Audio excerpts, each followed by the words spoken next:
The dust motes danced in the single shaft of moonlight slicing through the grimy window. I found myself a captive audience, not of a stage, but of my own living room. The star? A beautiful stranger named Cheryl. It started subtly.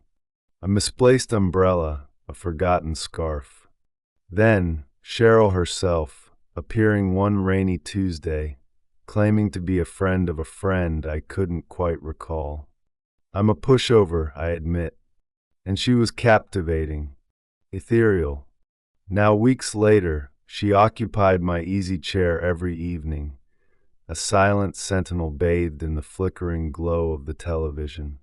Her skin, almost translucent, seemed to absorb the light, radiating an unnatural luminescence.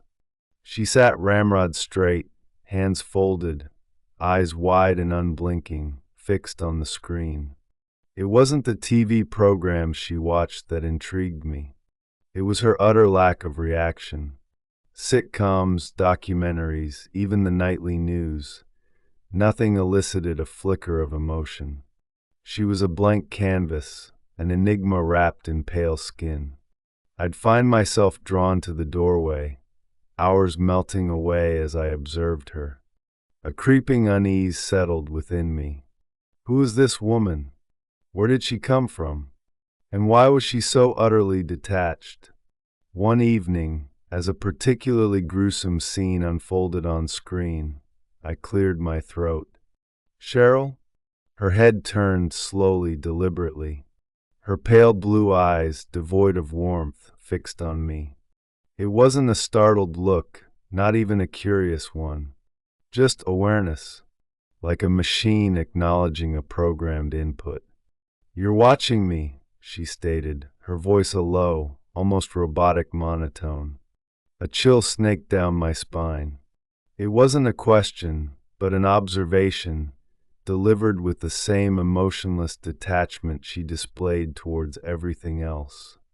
I just wanted to know if you were comfortable," I stammered, the lie tasting like ash in my mouth. Her gaze remained unwavering. "Comfort is irrelevant." She turned back to the television, the cathode rays painting her face in shifting hues of blue and green. I retreated, the silence amplifying the pounding of my heart. That night, I couldn't sleep. I tossed and turned, the image of her unblinking eyes seared into my mind. I had to know who she was, what she was. The next morning, while she was still asleep, or at least still and unmoving in the easy chair, I searched her belongings. A small, worn leather-bound book was the only thing she possessed. Inside, filled with elegant, spidery handwriting, were pages upon pages of complex equations and diagrams. The final entry, dated just days before she arrived, read, "Phase 1 complete. Subject identified. Insertion successful. Observation protocol initiated." My blood ran cold.